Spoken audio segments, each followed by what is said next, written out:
to the Bullington Capital Report, hosted by Bill Bullington.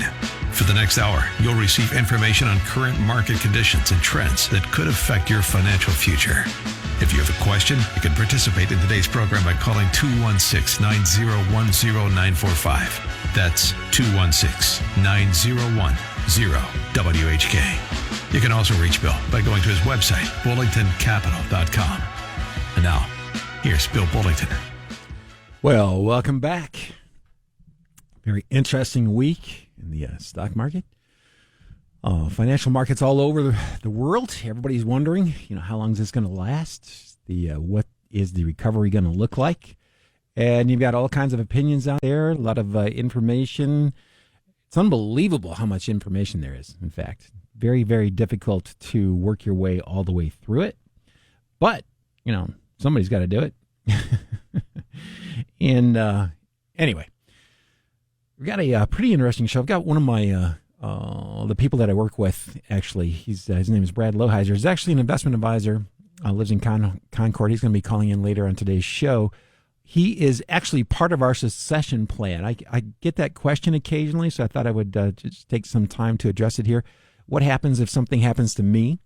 Between Brad and Gary and Melissa, they could easily do everything that I'm doing because I've taken a lot of time over the years to work with them closely. They know exactly what we're doing.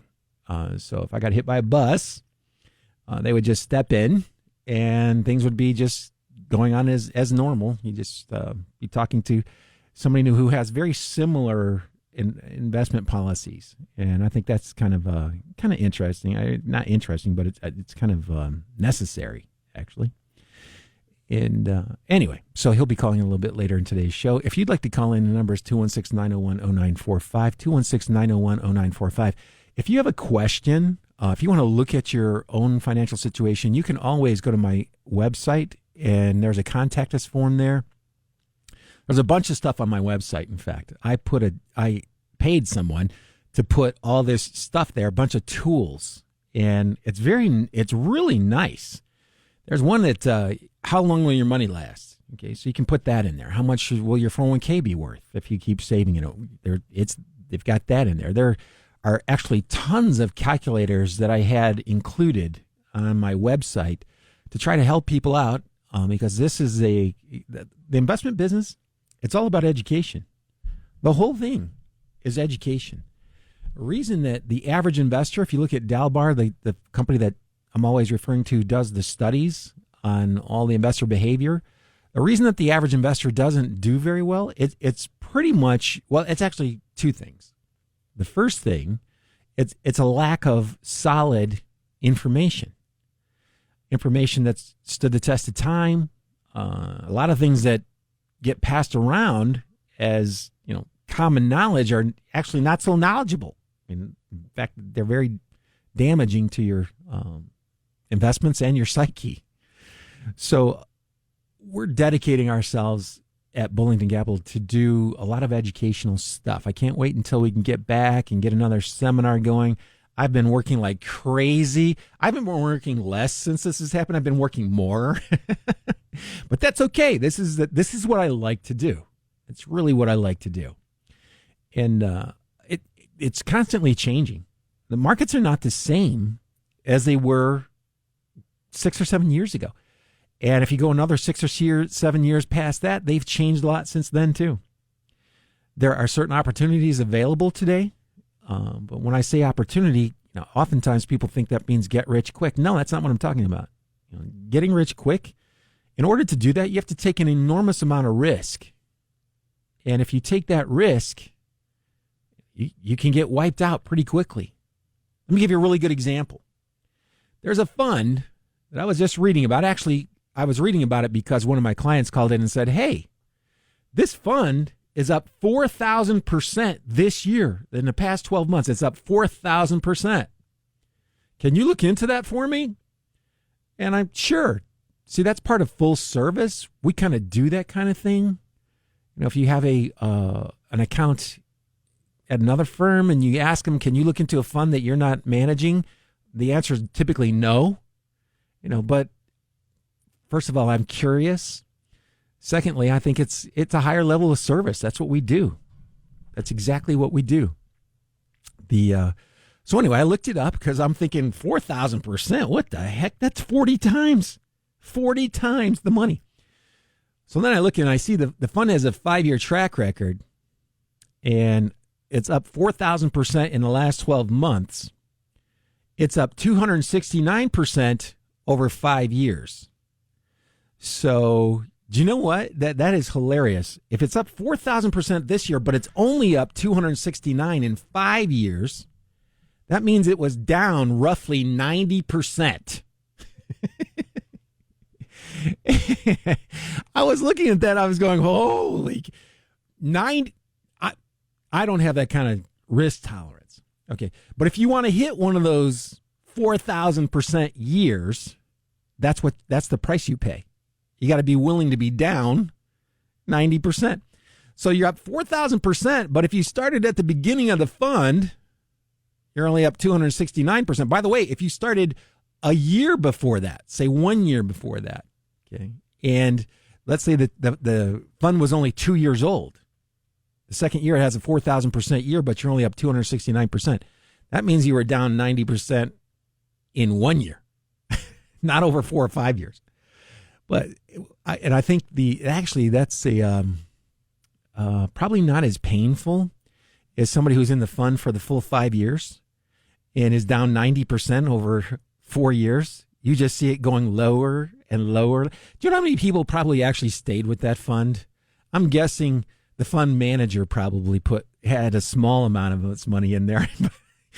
The fund manager would have known the kind of risk he was taking, by the way. And those funds, I like to call them 100-year event funds. There's a slang term around our industry about the 100-year event, something that's only supposed to happen once every 100 years, like the stock market being down over 50% in 1 year. That rarely happens. But the market cycles have a tendency to last for more than 1 year. So from peak to trough, the 50% declines happen multiple times in my career, in my lifetime. So that's why we actually talk about that, because it's risk. You know, when you're down 50%, how do you feel? You're down 50% after you've been watching it dropping for 3 years. How do you feel? That fund that we were talking about, it's down 90% after 4 years. How do you feel? It's I think I was watching I don't think I know. I was watching a video of Warren Buffett, and it was when he was younger, and he was talking about investing, and he said it, put it very plain. This is one of the things I've actually really enjoyed about reading his what he doesn't write. He hires writers, but they're taking the material that he gives them. I'm not sure if he dictates it or writes it and lets them clean it. I don't know. But anyway, I felt like he's actually shared a lot of good knowledge with people over the years, and I thought it was interesting watching this video. He was much younger. I think he was probably in his early 50s and maybe his late 40s, but spoke really fast relative to the way he speaks today. But he's still saying the same things, and the same things are still true. It's more about temperament. And I think a lot of it is temperament. A lot of it's education. Because he grew up in a household where his father owned a brokerage firm. His grandfather had the largest general store. People, they don't even know what general stores are anymore. They think the general store, the publicly traded one, is the way that they all worked. They used to be these really big stores that had just about everything. That's why they called them general stores. They had hardware section. You could buy plates, glass. There are still like drug marts, that kind of thing. That used to be really popular. Well, his grandfather owned one of the biggest ones in Omaha, Nebraska. And so he came up with, by the way, he went to Columbia for his MBA because Harvard turned him down. He went to Columbia, studied under Ben Graham, the guy that wrote a lot about value investing.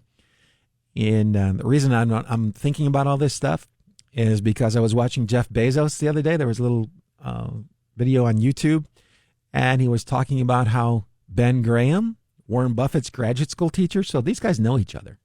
It's interesting. What's really interesting is Warren Buffett hasn't invested any money in Amazon. You would think that he would, but there's a reason for that. I'll come back to that at some other time, but that's a good reason. But Bezos was talking about Professor Graham. Graham was a professor at Columbia. That's where Warren Buffett met him. It had a big impact on a young guy, shaping his investment philosophies. And Ben Graham's often considered the father of value investing. All this stuff has changed a little bit, by the way, as time goes on, and everything kind of changes a little bit. But anyway, long story short, Jeff Bezos was talking about how in the short run, the stock market is a voting machine. In the long run, it's a weighing machine. If the company does very well over a long time period, the stock has a tendency to keep up with that. In the meantime, the share prices will fluctuate wildly. Even your so-called steady companies fluctuate wildly. So why do they do that? Are they going to stop when you decide to invest? Probably not. Even though we'd all like them to, we would like to be able to predict exactly what's going to happen and when. And when you buy a stock, that's oftentimes how people buy their stocks. They make a prediction. I think the stock's going to be here on this date. That is horrible. That's a really bad idea, by the way. That makes predicting the weather look easy. That makes predicting who's going to win next year's Super Bowl look easy. Okay? That's how difficult it is to make short-term predictions. People think I make predictions all the time. A little bit later in today's show, I'm going to make an observation. That's what I do, is I make observations. And everybody that's been successful in the stock market has kind of done the same thing. Warren Buffett, Ben Graham, they observe what's happening with these companies right now. Price is an issue when they go to make their purchase. They don't want to buy a good company and overpay too much for it, because at that point in time, they're probably not going to make any money. Or it could take them an incredibly long time period to be profitable. You can't just buy stocks and hang on to them. You've got to manage them. Now, Warren Buffett will say buy and hold. Ben Graham bought and hold for long, long time periods. When Ben Graham's stocks got overvalued, he would sell them. He managed it. Warren Buffett just started buying the whole company. Big difference. When you buy the whole company, you get to keep all those profits that the company's generating. So if the profits slow down a little bit, yeah, okay, no big deal. Still profitable. And if you bought it at a good price, still really profitable. And that's kind of a big deal. And the way that stocks behave is something that I think needs to be taught. There should be some courses in this, actually in high school. They should put some high school courses out to teach people how stocks behave. I remember when I was in college, I was taking finance classes. There was one particular professor I really liked a lot. So I took a lot of his classes. And it was really interesting because he recommended this exercise that I went and done, that I did. I became a member of the National Association of Investment Clubs, NAIC. And by the way, during this time, wow, there were probably less than 1,000 mutual funds that were available. So anyway, I took this course. It was more helpful to me than any of the finance classes I was taking during that time period, because it actually forced you to go in, look at the company, look at their sales, look at their profit margins, look at their profits, and you would put that on a graph. Okay? And you would graph year by year sales, profits, and share price ranges. So the range of the share price. Now, during that time period, because I'm going to school, I'm struggling trying to get out. There's a lot of reasons. You're a Division I scholarship athlete. You don't have a life. Your life is basically school and football. Yeah, that's it. That's your life. And by the way, you want to get somebody a little upset, talk to a Division I athlete about the free scholarship they got. You will never work that hard. It should be against the law to work somebody that hard. We made less than minimum wage, literally, for the amount of time that we put in. And by the way, the time that we're putting in, it's not like you're sitting behind a desk somewhere You're straining, both physically and mentally. So I'll get off that soapbox. I've been on that for so long. I know people wish I'd leave that alone. But anyway, it was a little difficult. And what my point is, this lesson really hit home. And I think I was only I wasn't that far from graduation when I took this. And I spent the money, was $35. I remember that exactly because back in those days, that was a lot of cash. And I got the course and I started looking at it and I'm going, hey, wait a minute. Why are these share prices fluctuating so much? Why do they go up and down so much when the business's sales and profits are not fluctuating anywhere near that amount? What the heck? And it almost made me think, I don't know about this investing thing. Yeah. Anyway, it's kind of a big deal. So that's what the benefit of having taken some time and looking at this stuff is. Now, a lot of that stuff's not available anymore, or it's just not, people don't have time anymore. People really don't have time for much of anything. And this is why I think you probably got to need to get to these kids when they're in junior high. I really think you do. Because stocks are going to fluctuate. They've always been incredibly volatile. They've never not been incredibly volatile. And many times they just don't make sense. The stocks just don't make sense. And that's kind of a big deal. Because if you understand that, that's what Ben Graham talked about. He talked about the stock market being manic depressive. And he talked about the stock market as a person called Mr. Market. Mr. Market's manically depressive. Some days he's willing to pay unbelievably high prices to buy your stocks, and others he'll just give them away for next to nothing. Anyway, I hear the music. That means I got to come up on a commercial break here. You're listening to Bill Bullington right here on 1420. Stay tuned. I'll be right back.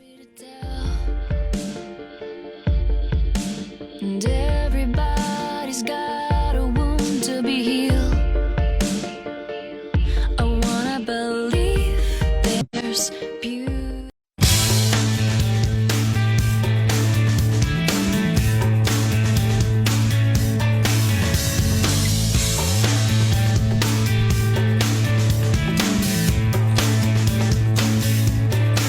And we're back.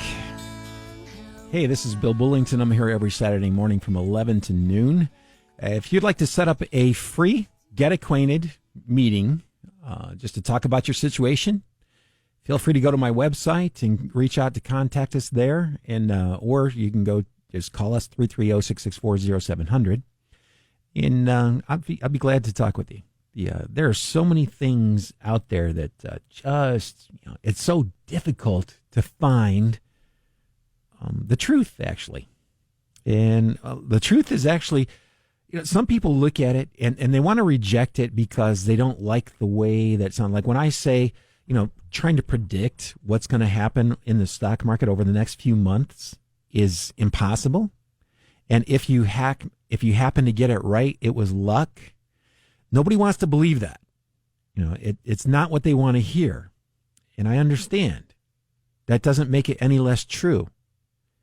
That's the truth. So you really have to develop a longer-term plan, a longer-term strategy. Thankfully, today, the tools have been created to make this a lot easier and a lot more effective. A lot easier and a lot more effective. We've got great tools now. Every financial advisor in the country has access to tools that I would have died for when I was young in my career.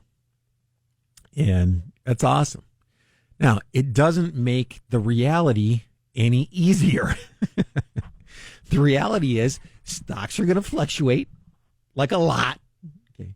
But if you know that, and if you know how your investments should have a tendency to perform or have performed over long time periods, okay, now you're stacking the odds a little bit more in your favor. Notice I didn't say you're guaranteeing a successful outcome or you're guaranteeing you'll never lose money or you're guaranteeing a certain return. I wouldn't say that. First of all, I'm not allowed to because I know better and I'm a fiduciary.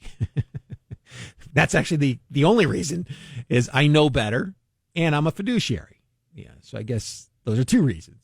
But it's not it's not the end of the world. You can still reach your goals. Right now, everybody's looking at the stock market and trying to figure out where it should be. Don't do that. Figure out where you should be. And where you should be is highly dependent on what kind of risk that you're willing to take. This is where I'm going to part ways from my industry. My industry likes to use a single year's standard deviation as the measure of risk. And they call it fluctuation, average fluctuation. That's what I've heard one of the biggest asset managers on the planet refer to this to. And I know what they're saying. And quite frankly, I think that they're afraid that people wouldn't invest if they actually explained it the way that I do. But I'm here to tell you that you need to know this, because if you don't know this, eventually you're going to find out through experience in the market. And because you wouldn't have expected it, you're going to be upset. You're not going to know. And even when I've told, I've been talking about this since I started the radio program, which is 24 years ago. Wow. I can't believe I'm that old. But anyway, so I've been talking about this a long time. There's an average per year. Yeah, okay. But see, the stock market, what you really want to know is what's the worst 3-year performance? What would be the worst 5-year performance? We call those rolling returns. And when you see that the stock market's been down 50% over a 3-year time period, that's a little spooky. That's really spooky. So if you can't take that, then you shouldn't be 100% in stock. And if you're not 100% in stocks, then your returns are going to be lower than the stock market. You're not going to match the stock market's returns.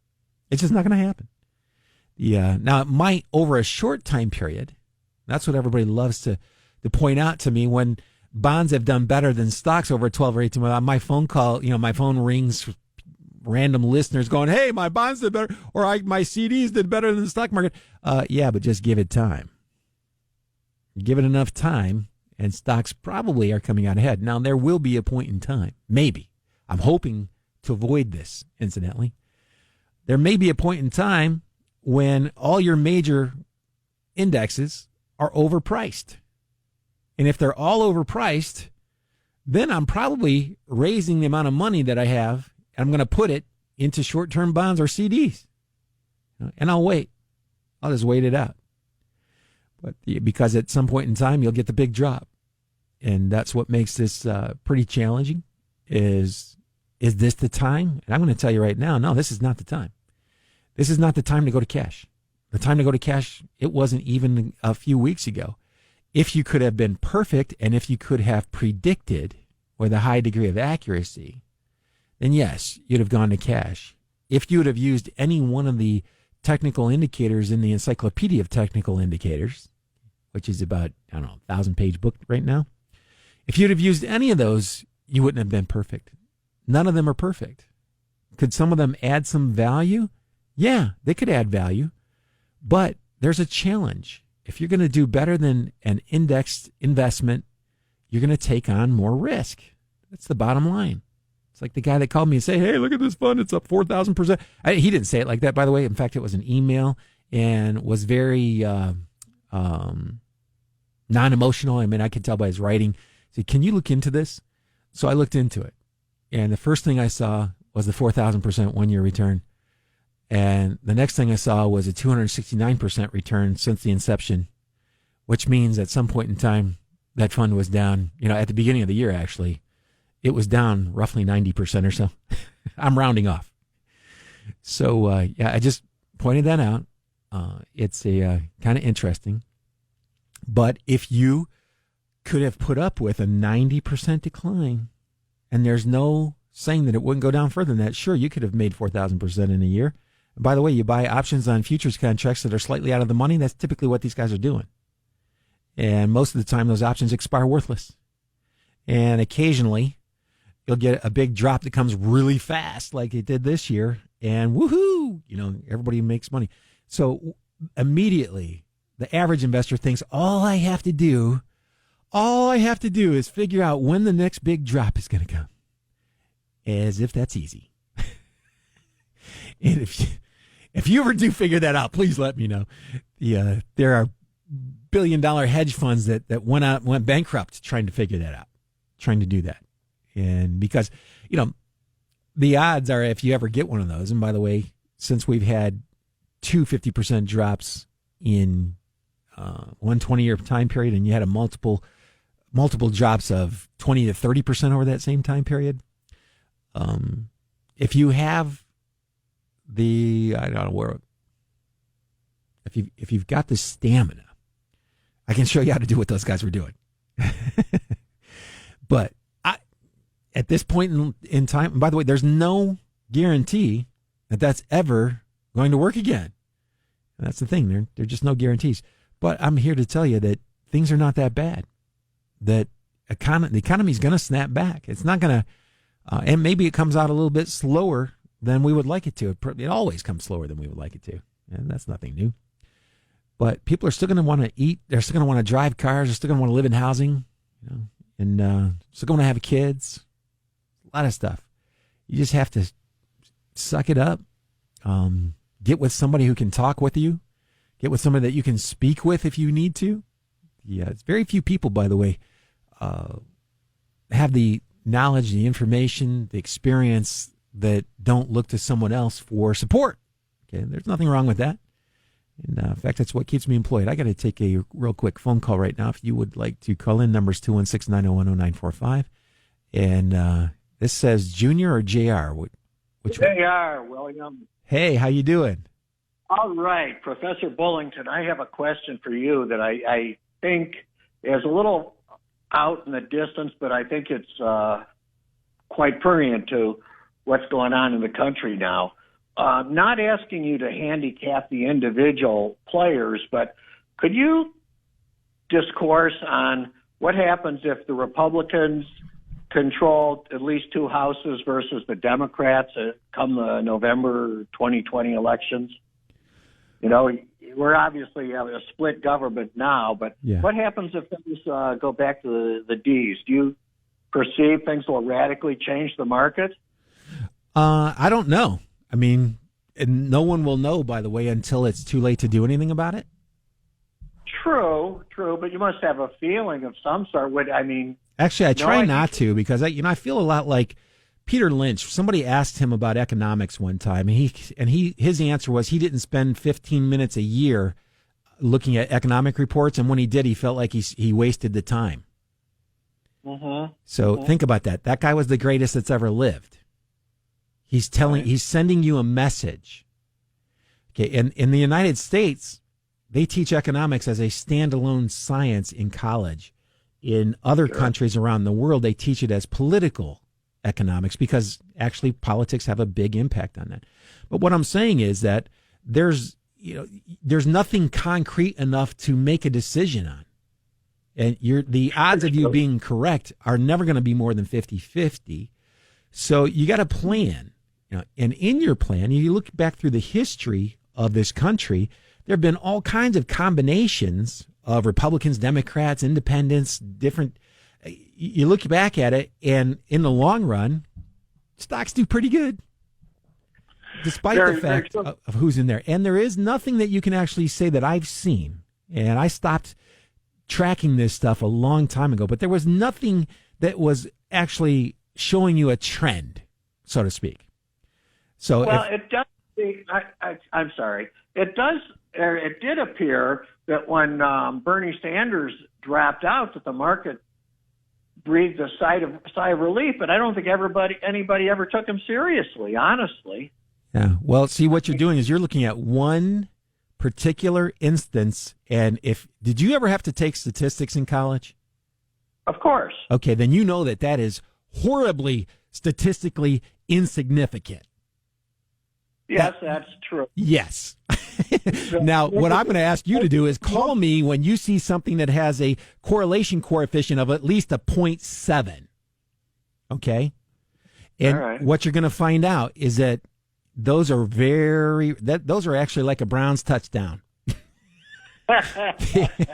They're out there, but there aren't very many of them. They don't happen that often. All right. I mean, as far as say the Democrats control 2 or 3 of the See what you're doing? You're branch- going right back to the same thing, Jerry. You're going right back to the same thing. You're looking at specific instances, and you don't have a sample size, and you don't have other events that happened that occurred like this one to make a comparison. So No, the bottom line is, you could, whatever you want to make up is probably going to have about the same probability. It's just Okay, well, trying to hedge one's bets. From my own perception, I would think that there'd be a strong move to change some of the things that have happened over the last 3 or 4 years. Conversely, it would not affect the economy in a positive way, but that's strictly my thought. Matt, you're really that's really stretching. Yeah, I mean, you are projecting a lot. I just wouldn't go there. Unless you just, if you're retired and you don't have enough to do in a day, Yeah. I can find enough other things. And by the way, that one is just so out there. There's not enough data to really make a decision. Everybody thought that the economy was, everything was going to go to crap when Trump got elected. That's what they thought. Yeah, I got calls at 3 a.m. 3 a.m. on election night, and everybody just thought everything was just going to go away. And I'm like, no, hang on. It's not that likely, and you don't have enough experience. Nobody's got enough experience to be able to take back and look back and project into the future, which is exactly what you're trying to do. You're trying to project into the future what's going to happen. You're trying to anticipate.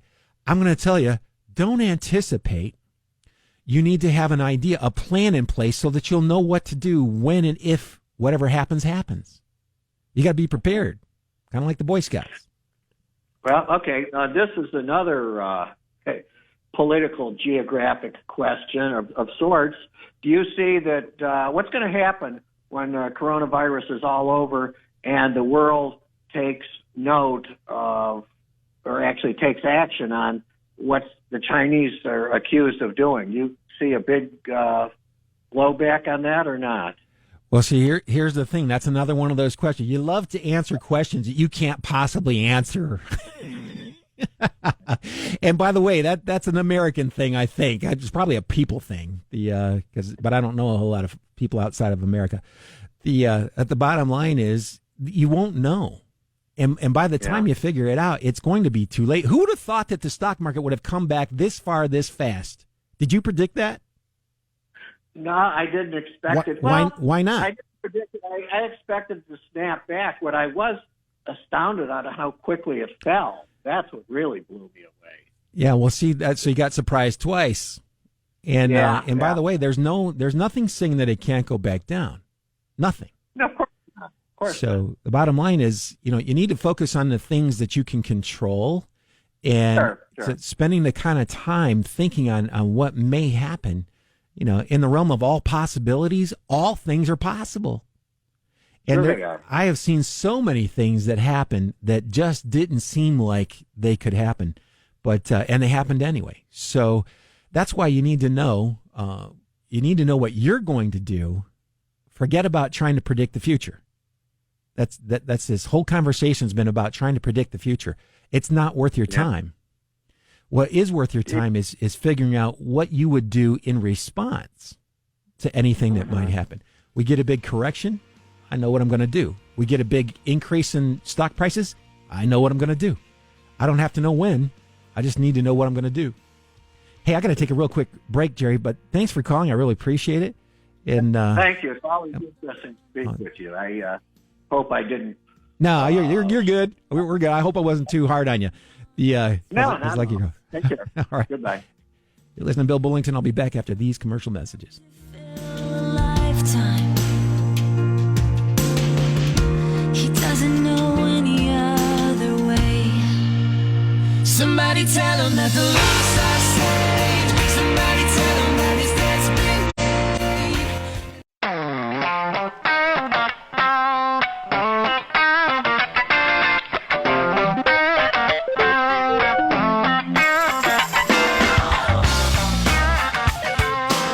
I am back. You're listening to Bill Bullington. I'm here every Saturday morning from 11 to noon. You can also go to my website if you'd like to call or would like to try to set up a free Get Acquainted meeting. I can show you kind of what we do, why we do it. You know what? And I forgot, I put together some research this week. I'll have to talk about it next week, but it is pretty significant. It's pretty cool. I'm amazed at how much the financial services market continues to evolve and change, and it's actually getting better. So anyway, I'll talk a little bit more about that, but I got to get to the phones right now. I've got Bob. Bob, you've been waiting patiently. Thank you very much. Good morning, Bill. How you doing? Good. How are you? Not bad. Hey, as we maybe move to a more cashless society with all the credit cards and things, right? What do you feel for the credit markets? Who out there is going to do better on transactional? The PayPal kind of group or the Visa, MasterCard? Well, Discover. Yeah, Visa and MasterCard have about 85% of the market share in that business right now. And their valuations are really high. So the expectations are really high there. So I own Discover Financial Services. I saw there was a stock that came up on my scan the other day. And it was, I'll have to go look it up and then talk about it later. But Discover's not nearly as big in the payment processes. They do a lot of traditional lending and banking, so their profit margins are not quite as high, but they're still huge. And I own the stock, like I bought it in the mid 60s. It got up to 90 something. Then this pandemic hit. It got all the way down to 26. And I bought more of it at 45. I bought more of it again. I was trying to get my cost down. I got my cost down, so I'm now profitable on the position, although the position's a lot larger than I would have liked it to be. But I couldn't believe it. It goes down. I bought it one day at 45, thinking this thing's 50% off, and the next day it's down to like 26. And I was just like, wow. So here we go. So I added more to it, and right now it's profitable for me because I got my cost basis down. But I like their business model. It's kind of a cross between a bank and a credit card company, and they do a lot of the payment services, the same things that Visa and MasterCard does. The valuation is significantly lower than their valuations are. It pays a decent dividend. So that kind of stuff, that's what, I'll hang on to it. It's not more than 3% of my total assets. So that, it started off like 1 and got up to 3 pretty quickly. It might actually be a little bit over that right now because it has been doing fairly well over the past few weeks. But there's what about the PayPal Square One type of processors? Square is the one that I think there's probably enough room there. PayPal, I actually talked about on a radio show probably 3 years ago. I think it was selling around in the low to mid 30s when they got spun out of eBay. But that is hilarious. Can you hear that in the background? No. Oh, good. That's somebody's calling me on my cell phone. But anyway, PayPal is a little pricey for my taste. I'm not at this point. It's up. I don't know, 250, 300% from where I was. Looking at it a couple of years ago. Good company. I just like to try to get a better price on it than that. But so I guess. I like that space a lot. The other one that you were talking about, I think was it Stripe? I don't know. There are a couple of others, smaller players in that market. I think may be worth a shot. It's not a really big space because Visa and MasterCard are just so dominant and they're so big and they cut deals. They've got economies of scale in their favor. So. But, so do you agree that we're probably going to do a lot more credit items like big time. Rather than yeah, I'll tell you, the industry that's really going to benefit from that, there are a couple of them. The surgical companies that put out the equipment that does surgeries online, that's been around for a while. Well, that's going to get a lot more attention now. The technology companies that make the doctor's visits in your home available, that'll benefit. the industry that all ties back to is really the semiconductors, because that's all going over 5G. You got to have super quick speeds when you're doing surgery. I mean, when you're doing a remote surgery, when the surgeon's actually controlling a robot from a space, you can imagine how fast that's got to be, and how much data that stuff has to take in and process. So that's what I like about that, the semiconductor space, especially because they're the direct beneficiaries of that. Many of them are. So what are you saying for the 5G people? What are you looking at there? Semiconductors. I think they get they'll have the best chance to take advantage of the changes that have been. They were already coming before all this happened. This is just speeding it up a little bit, So I think it's a direct beneficiary. The services people want to get at some point in time, you're going to have a device in your house. It's going to be wireless, and it will actually contain like the information that's on your phone, and it's going to share it. You're going to have that. That's going to be stored in the cloud. So you'll have an IP address or some identifier that identifies you. And whenever you get a new device, it's going to ask you if you want to add it to that so that you can access it by talking to it. Like when you come into your house, I can talk to my house now. Actually, a little spooky thinking they're listening to everything I'm saying, but I can control my television, my stove, my refrigerator. It can turn the lights on and off. Can lock the house. All that stuff is available. It's kind of expensive right now, but like the cost of all technology, that's going to be dropping like a rock. And that's the wave of the future. And the semiconductors are such a nice space. And the valuations on a lot of the semiconductor stocks, they're only like 3 or 4 times revenues. That's not a lot for that type of business. And I feel bad. I feel like I'm back in 1996 when I first started the radio show, and I was talking about this little company you may have heard of called Qualcomm. Yeah. It was 4 years before that stock actually took off. And it was one of the best performing stocks I've ever owned. And it stayed in a trading range of 40%. 40% up and down for 4 years. That's what it's like to be early, by the way. When you know something before everybody else does. See, the problem is you know something before everybody else does. And you're going to have to wait until that opinion is widespread so that they all jump in on the stock and push it way up. In the meantime, you're going to look like a fool. But that's just the way it goes. And I know you understand all that stuff really well because you've been around a long time. You've seen a lot of stuff. And by the way, Glue Mobile came up on one of my scans again lately. Every time I think about that stock, I think about you. All right. I'll let you go. All right. Well, hey, have a good weekend.